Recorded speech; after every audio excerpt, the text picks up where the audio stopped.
시인이며 철학자인 칼린 지브라는 사랑을 지켜가는 아름다운 간격이라는 그의 시에서 첫 부분을 이렇게 시작합니다. 함께 있되 거리를 두라. 그래서 하늘바람이 너희 사이에 춤추게 하라.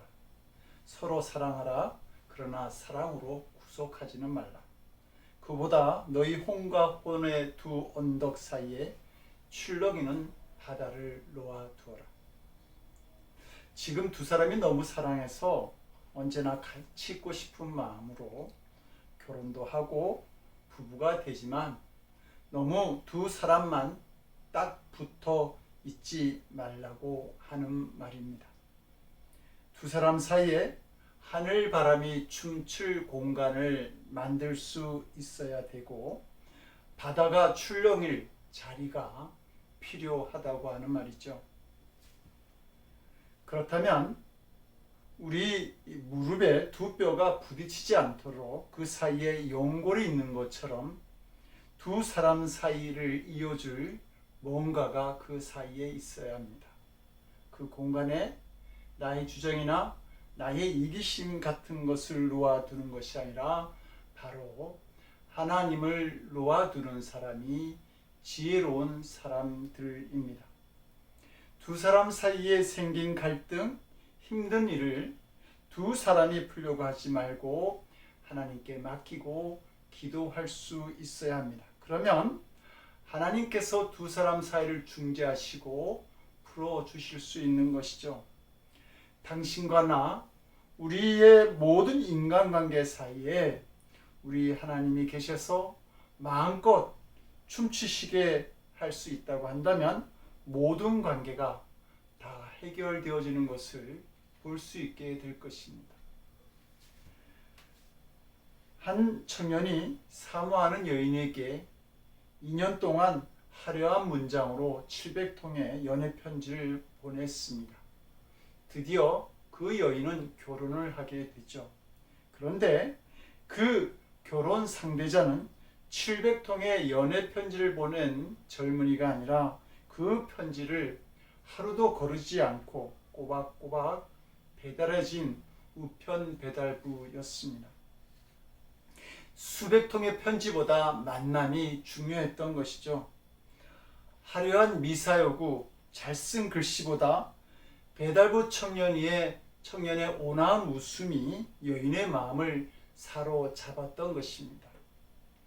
여인은 시간이 지나면서 편지가 기다려지는 것이 아니라 배달부 청년이 기다려졌던 것이죠. 여기에 만남의 중요성이 있습니다. 산다는 것은 만남이고 만남은 곧 관계를 만듭니다. 그리고 이 관계가 인생을 만들게 되죠. 사회나 교회 생활, 가정 생활의 성공은 바로 관계의 성공입니다. 미국 카네기 공대와 매사추세츠 공대 졸업생을 대상으로 성공의 비결을 분석해 보았더니 기술과 실력은 성공 요인의 15%였고 좋은 인간관계와 공감의 능력, 이것이 성공 요인의 85%를 차지했다는 보고가 있습니다. 우리가 추구하는 행복한 인생이라고 하는 것은 좋은 관계가 만들어주는 선물이라고 하는 겁니다. 그러므로 히브리서 12장 14절은 말하기를 모든 사람과 더불어 화평함과 거룩함을 따르라. 이것이 없이는 아무도 주를 보지 못하리라. 이렇게 말하고 있습니다. 다윗은 자기 왕인 사울로부터 10년 동안 위협을 받으며 쫓겨다닙니다. 이 점에서 그는 복이 없는 사람처럼 보입니다. 그러나 이것은 사실 다윗을 위한 하나님의 깊은 섭리였습니다. 하나님의 계획은 광기에 가득 찬 사울왕을 만천하에 공개하시고 반면 다윗의 진실함과 충성스러움, 사람됨을 모든 이스라엘 백성들에게 보이심으로 인해서 다윗이 왕이 되는 일이 자연스러운 일로 만드시고자 했던 것입니다. 다윗은 10년 동안 3번은 사울 왕의 창에 의해서, 2번은 딸들을 조건으로 한 전쟁에 나가서, 1번은 사울 왕이 조직한 암살단에 의해서 죽을 처지에 놓이게 됩니다. 그 힘든 상황에서 갑자기 선지자 사무엘이 죽죠. 정신적 멘토였던 사무엘이 죽자 그는 큰 슬픔을 겪게 됩니다. 늘 힘이 되어주고 격려했던 사무엘의 죽음은 다윗을 더 외롭게 만들었습니다. 그에게는 정말 하나님의 도우심뿐만 아니라 사람의 위로도 필요했던 것이죠. 하나님은 다윗이 사울 왕의 위협에 쫓기고 자신의 멘토가 죽는 상실의 아픔을 경험하도록 하셨지만, 동시에 이 모든 고통을 능히 상쇄하고도 남을 만한 뜨거운 사랑을 한 사람을 통해서 다윗에게 부어주십니다. 바로 그 사람이 사랑의 아들 요나단이었습니다. 요나단은 자기 아버지 사울이 왜 다윗을 죽이려고 하는지 잘 알고 있었습니다. 요나단 자신이 물려받아야 될 왕위가 지금 다윗이 물려받게 되는 것으로 주변 상황이 전개되고 있었던 것입니다. 만일 다윗이 왕이 된다고 한다면 요나단 자신과 자신이 속한 베냐민 지파가 그 다윗의 권력에 의해서 어떻게 될지 알 수가 없었습니다. 이런 것을 생각한다면 요나단으로서는 적극적으로 다윗을 보호할 수가 없었을 것입니다. 그러나 요나단은 진정으로 다윗을 사랑했습니다. 그래서 사무엘상 18장 1절에서 요나단의 마음이 다윗의 마음과 하나가 되어 요나단이 그를 자기 생명같이 사랑했다, 이렇게 기록합니다. 그리고 20장 4절을 보면 요나단은 내 마음의 소원이 무엇이든지, 즉 다윗의 소원이 무엇이든지 내가 너를 위하여 그것을 이루리라, 이렇게 약속합니다. 요나단의 사랑은 계산적인 것이 아니라 언제나 자기 희생적이고 도와주려고 했습니다. 성도 여러분, 사랑 없이 줄 수는 있겠지만 주지 않고는 사랑할 수 있는 것이 아니죠. 이어서 다윗을 죽이려고 하는 다윗의 속셈을 파악한 요나단은 감히 왕을 떠나서 도망할 결심을 내리지 못하는 이 다윗을 위해서 올삭대에 아버지의 영향력 밖으로 다윗을 도망하게 만듭니다. 이 일이 사울이 다윗을 죽이지 못하게 만드는 결정적인 사건이 되죠. 성도 여러분, 그렇다고 한다면 요나단과 다윗의 이 사랑의 비밀, 우정의 비밀은 도대체 어디에서 시작된 것인지요? 본문 23절은 이렇게 말합니다. 하나님께서 너와 나 사이에 영영토록 계시니라. 두 사람 사이에 하나님이 계셨다라고 하는 말입니다. 하나님께서 다윗과 요나단 사이에 계시면서 두 사람을 사랑으로 묶어 주신 것이죠. 하나님이 함께 하셨던 이 두 사람의 사랑 이야기는 우리에게 큰 감동을 줍니다. 이것이 구원받은 성도가 누릴 수 있는 비밀 가운데 하나인 것이죠. 하나님께서 다윗과 요나단 사이에 계심으로 인해서 사람의 힘으로는 할 수 없는 문제들을 해결하셨는데, 첫째로 다윗은 사울 왕의 위협에서 벗어날 수 있었습니다. 사울 왕의 위협을 받고 있는 다윗을 도울 수 있는 사람은 요나단밖에 없었습니다. 왕을 죽이려고 하는데 감히 누가 도울 수 있었겠습니까? 왕자니까 도울 수 있었던 것이죠. 다른 사람이 도왔다고 한다면 사울 왕에 의해서 벌써 죽었을 것입니다. 두 번째로는 요나단의 곤란한 입장도 하나님께서 해결해 주십니다. 아버지와 친구 사이에 있는 이 요나단이 처한 상황은 참으로 복잡했습니다. 왕권이란 문제 안에서 세 사람의 관계가 얽혀 있었기 때문입니다. 인간의 힘으로 풀기가, 극복하기가 쉽지 않은 문제들이었습니다. 만일 다윗에게 요나단의 사랑이 없었다고 한다면 다윗은 절망에 빠져서 낙심할 수도 있었을 것이고요. 왕이고 뭐고 다 싫으니까 고향으로 다시 내려가서 목동이나 하겠다고 하나님께서 주신 비전을 포기할 수도 있었을 것입니다. 아니면 이판사판이다, 사울 왕과 싸우다 죽자 하고 반란을 일으켰을 수도 있겠지요. 그러나 하나님을 바라보았던 이 요나단의 사랑으로 인해서 다윗은 마음을 다스리면서 고난을 이길 수 있었고, 요나단은 친구와의 우정을 지킬 수 있었으며 아버지와 친구가 싸우는 걸 보지 않아도 되었던 것입니다. 요나단의 곤란한 문제를 요나단과 다윗 사이에 계신 하나님께서 해결해 주신 것입니다. 마지막으로 더욱 중요한 것은 그들 사이에 하나님께서 계심으로 인해서 다윗이 끝까지 사울 왕에게 대적하지 아니하고 악을 선으로 갚을 수 있었다는 것이죠. 사울 왕이 자기를 죽이려고 하는 순간마다 다윗은 사울 왕이 기름 부음 받은 왕이라는 신앙도 있었겠지만 인간적으로는 친구 요나단을 생각지 않을 수가 없었습니다. 사울 왕은 친구 요나단의 아버지였던 것이죠. 이것은 아주 중요한 문제였습니다. 하나님께서는 요나단의 사랑을 통해서 다윗의 마음에 마귀가 역사에서 미움이나 증오, 복수 같은 쓴뿌리를 심지 못하게 하신 것입니다.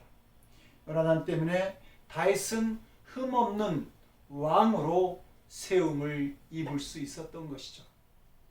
성도 여러분, 은혜가 충만한 성도들의 관계는 이렇게 원수도 친구로 만듭니다.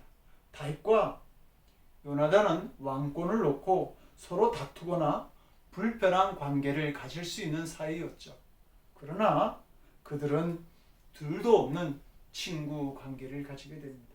그러나 하나님의 은혜가 없는 자의 관계는 은혜도 원수로 바뀌어지게 되어 있습니다.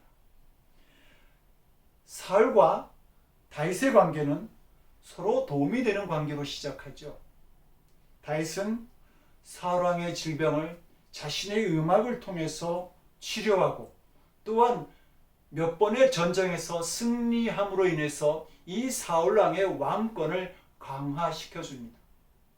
이에 대해 사울 왕도 다윗을 장수로 세워지고 자기 딸도 주게 됩니다. 그렇지만 곧 죽이지 않으면 못 사는 원수의 관계가 되어버리고 말죠. 이 모든 일을 마귀가 꾸미고 있기 때문입니다. 창세기를 보면 하나님께서 하와를 지어서 불러오시자 아담은 하와를 보고 이렇게 말합니다. 이는 내 뼈 중에 뼈요 살 중에 살이라. 이것을 남자에게서 취하였은즉 여자라 칭하지라. 너무도 기뻐하면서 내 뼈 중에 뼈, 내 살 중에 살이라고 그렇게 사랑을 고백하고 있습니다. 하나님이 그들 가운데 함께 하실 때입니다. 그러나 그들이 마귀의 꼬임에 빠져서 선악과를 먹은 이후에 아담은 다르게 말합니다. 하나님이 주셔서 나와 함께 하신 여자, 그가 그 나무 실과를 내게 주므로 내게 먹었나이다. 자신이 지은 죄에 대해서 하나님 탓을 하고 하와 탓을 하면서 책임을 모면하려는 핑계를 지금 대고 있는 것이죠. 마귀는 시기하게 하고 욕심내게 하고 정죄하게 함으로 인해서 서로 망하게 만든다고 하는 사실입니다. 그러나 십자가에 나타난 하나님의 사랑 안에서는 어떤 감정의 문제도 쓴뿌리도 욕심도 시험도 다 해결받을 수 있습니다. 본 리주가 쓴 중국의 예수 가정에 보면 1920년 상둥성 근처에 칭티엔이라고 하는 청년이 살고 있었습니다. 그는 개화된 청년이라 구식의 아내를 버리게 됩니다. 그리고 상해를 나와서 학교에 입학을 했는데 그 학교가 선교사가 세운 바로 기독교 학교였습니다. 그는 그 학교에서 뛰어난 학생이었고 예수님을 믿고 세례를 받게 됩니다. 그가 세례를 받고 나니까 독생자를 허락하신 하나님의 사랑을 알게 되고 자신의 부족함에도 베푸신 구원의 은혜를 깨닫게 됩니다. 그리고 그는 자기 자신과 자기가 버린 아내를 다시 보게 되죠. 그래서 그는 육신이 먼 길을 걸어서 처가에 버린 아내를 데려옵니다. 그러나 그의 아내는 중국 여인의 전족을 하고 있어서 그 먼 길을 걸어오기를 너무 힘들어 했습니다. 그러자 이 칭티에는 아내를 얻게 됩니다. 당시 중국에서는 있을 수가 없는 일이었습니다. 육신리길을 아내를 얻고 집으로 들어오는 순간에 두 사람 위에 성령이 임하게 됩니다. 하나님의 위대한 일을 할 수 있는 사람으로 변화되어진 것이죠. 이것이 예수님을 믿는 사람들의 가장 큰 복인 것입니다. 인간관계가 달라진다고 하는 말입니다. 독일의 신학자인 본헤퍼는 자신이 쓴 성도의 공동생활에서 이렇게 말합니다. 그리스도인의 사귐은 예수 그리스도를 사이에 두고 사귀는 것이요 예수 그리스도 안에서 사귀는 것을 말합니다. 참다운 교제는 결국 내 힘으로 되는 것이 아니라 예수 그리스도의 힘으로 되는 것입니다. 그러므로 예수 그리스도를 통한 교제만이 성도의 교제를 거룩한 교제로 승화시킬 수 있습니다. 성도 여러분, 다윗과 요나단을 중재하신 하나님께서 다윗에게만 유익을 주셨는지요? 사실은 요나단이 더 큰 복을 받게 됩니다. 요나단은 다윗이 왕이 될 것을 알고 인정합니다. 그래서 그는 사무엘상 20장 42절에서 다윗에게 자신의 후손들을 부탁하죠. 여호와께서 영원히 너와 나 사이에 계시고 내 자손과 내 자손 사이에 계시리라. 그 결과 열왕기하 9장을 보게 되면 불구자인 그의 아들 무미보셋이 다윗으로부터 왕족의 대우를 받게 됩니다. 당시 사회적 관습으로 보게 되면 왕을 대적한 자들은 삼족을 멸하는 화를 당해도 마땅한 운명이었습니다. 그러나 다윗은 요나단과의 약속 때문에 그 아들을 왕자로 대해주고 그리고 자신과 함께 식사하는 자리에 앉게 하죠. 더 나아가 다윗을 힘들게 했던 이 시므이를 비롯한 사울 왕의 베냐민 지파는 자신들의 땅을 그대로 물려받게 됩니다. 요나단의 사랑은 다윗이 그들의 지파에게 복수하는 것을 막았던 것입니다. 하나님께서 요나단의 사랑과 그 믿음에 귀한 것으로 갚아주셨던 것이죠. 요나단은 참으로 지혜 있게 행동하는 자였습니다. 이것은 하나님의 은혜 안에서만 나오는 지혜였던 것입니다. 이 요나단의 지혜는 이스라엘의 역사를 바꾸고 위대한 복음의 역사도 만들어냅니다. 다윗은 유다 지파였고 요나단은 베냐민 지파였습니다. 이 두 지파에 대한 역사적 관계는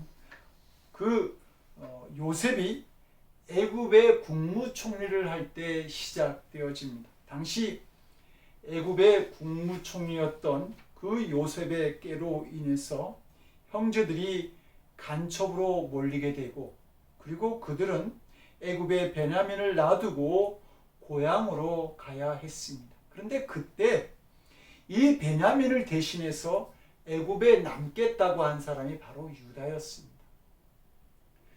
유다 지파였던 다시 왕이 되었을 때에 전멸의 위기에 몰린 이 베냐민 지파를 다윗은 요나단과의 언약으로 내서 그들의 땅을 회복시켜 줍니다. 그리고 솔로몬의 뒤를 이은 르호보암의 잘못된 통치로 인해서 이스라엘 왕국이 분열되어질 때에 유다 지파와 끝까지 남아서 운명을 같이 한 지파가 바로 베냐민 그 한 지파였습니다. 그리고 천년이 흐른 후에 예수 그리스도께서 유다 지파에서 탄생하셨는데, 예수님이 남기신 복음을 세계 곳곳에 전한 사람이 바로 베냐민 지파였던 바울이었습니다. 예수 그리스도를 향한 바울의 열심은 그의 고백에서 잘 나타나죠. 내게 사는 이가 그리스도니 죽는 것도 유익하다, 이렇게 말하기도 하고, 예수 그리스도를 아는 지식이 가장 고상함으로 인해서 이전에 좋다고 생각했던 모든 것을 배설물처럼 버렸다라고 그렇게 말하기도 합니다. 그는 예수 그리스도를 위해서 살았고, 그리스도를 위해서 그 목숨을 주의 제단에 바친 사람이었습니다. 그런데 만약 요나단이 왕위를 고집하고 다윗과 끝까지 왕권을 놓고 경쟁을 벌였다고 한다면 이 두 지파에 대한 후사의 역사는 갈등과 비극으로 이어졌을 수도 있습니다. 그러나 요나단의 지혜와 사랑으로 인해서 복음의 역사는 더 크게 꽃을 피우게 된 것입니다. 예수님께서는 종종 들을 귀 있는 자는 들을지어다, 이렇게 말씀하셨습니다. 왜냐하면 귀는 있는데 못 듣는 사람들이 있었기 때문이죠. 정말 우리가 하나님의 말씀이나 십자가의 복음을 전하다 보면 들을 귀가 있는 사람이 있고 없는 사람이 있음을 알게 됩니다. 그런데 우리의 눈도 마찬가지죠.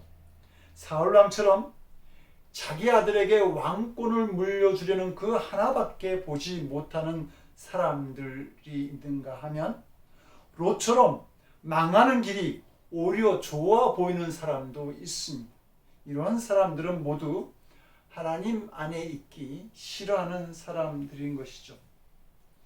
지금도 신앙생활 하면서도 눈이 열린 자들이 있고 눈뜬 소경이 있음을 알게 됩니다. 눈이 먼 사람들이 얼마나 많이 있는지 모른다고 하는 것이죠. 하나님의 지도자도 인정하려고 하지 않고 하나님의 일도 인정하지 않으려고 하는 사람들이 있습니다. 편견과 질투의 눈이 멀어 있는 것이죠. 또 배우자나 자식들, 부모도 형제도 보지 못하고 사는 이들이 얼마나 많은지 모릅니다. 매일 고급 옷을 입고 파티를 벌이던 부자는 지옥에 가서야 거지 나사로가 보여졌습니다. 그러나 그때는 이미 늦어버린 것이죠. 성전에 거지 나사로를 찾아가지 못했던 그에게는 물 한 방울도 나사로가 전해줄 수 없었던 것입니다. 요나단은 눈이 열린 사람이었습니다. 그는 하나님을 통해서 다윗을 봅니다. 다윗을 하나님이 세우신 것을 보았고, 이 믿음으로 인해 그는 욕망에 눈이 멀지 않습니다. 여러분이 요나단이라면 어떻게 할 것 같습니까? 여러분이 사울왕이라면 여러분들은 어떻게 했을 것 같습니까? 요나단은 아버지를 보는 눈도 열려 있었습니다. 요나단은 하나님 앞에서 자기 아버지 사울왕을 볼 때에 아버지가 어떻게 될 것인지를 느꼈던 것 같습니다. 그래서 다윗에게 자기의 자녀들을 후손들을 부탁을 하죠. 요나단은 자신을 보는 눈도 열려 있었습니다. 자신을 욕망의 눈으로 헛된 기대로 보지 않았던 것이죠. 하나님의 눈으로 자신을 정직하게 보았습니다. 이런 사람이 복 있는 사람입니다. 미국이 자랑하는 세계적인 전도자 빌리 그레함이 일생 동안 이기기 어려운 세 가지 유혹을 받았다고 합니다. 첫 번째는 상원의원에 출마하라는 공화당의 제안이었고, 두 번째는 부통령으로 출마하라는 제안이 있었습니다. 그리고 세 번째는 세계적인 각부가 수십억 달러를 자신이 낼 테니 세계 제1의 기독교 대학을 세워달라는 요청을 받았을 때라고 합니다. 그때 그는 하나님 앞에서 자신의 사명을 전도자라고 하는 것을 깨닫고 그 유혹을 물리쳤다는 것이죠. 전도자가 되는 것이 세상적으로 볼 때 상원의원이나 부통령이나 대학 총장이 되는 것과 비교할 수는 없었을 것입니다. 그러나 그는 하나님 안에서 자신을 볼 수 있었기 때문에 그것이 유혹인 것을 알고 거절할 수 있었습니다. 그리고 그는 죽어서도 세계적인 복음 전도자로 그 명성을 남기게 됩니다. 성도 여러분, 우리는 무언가가 매개체가 되어서 다른 사람과의 관계를 끊임없이 맺고 살아가죠. 조기 축구회를 하는 사람들은 아마 축구가 매개체가 되어서 모일 것입니다. 등산을 좋아하는 사람들은 산을 중심으로 해서 모이게 되는 것이죠. 돈을 좋아하는 사람들은 아마 개를 중심으로 해서 모이지 않을까 또 생각해 봅니다. 그러나 바라기는 모든 만남에 하나님이 중심이 되기를 바라고 하나님 안에서 모든 인간관계를 새롭게 하시기 바랍니다. 예수님은 지금도 우리와 함께 계십니다. 역시 부부 사이에도 부모와 자식 사이에도 성도 사이에도 그 예수님은 계심을 알아야 합니다. 거듭난 성도의 교제가 복인 것을 믿으셔야 합니다. 그리고 하나님 안에서 깊은 교제를 나누어서 그 큰 유익을 서로 나누시는 성도들이 될 수 있기를 주님의 이름으로 간절히 축원드립니다. 기도하시겠습니다. 높고 높은 하늘의 보좌를 버리시고 이 땅에 오신 주님, 그 주님의 은총과 사랑이 우리가 맺는 관계 사이에 있기를 원합니다. 그 놀라운 일을 행하신 주님이 우리 사이에 있어서 서로에게 복된 삶을 만들어 나가는 늘 푸른 교회 성도들 될 수 있도록 주여 우리를 도와 주시옵소서. 이제는 우리 주 예수 그리스도의 크신 은혜와 아버지 하나님의 극진하신 사랑과 성령님의 감화 감동, 우리 안에 교통하시고 역사하시는 놀라우신 은총이 언제나 주님이 중심이 되는 관계를 맺고 살아가기를 원하는 거룩한 성도들 머리 위에 저들의 삶과 가정과 일터와 저들이 드리는 기도 위에, 그리고 우리가 함께 기도를 나누는 선교지 위에 지금부터 영원토록 함께 하옵시기를 간절히 축원드리옵나이다. 아멘.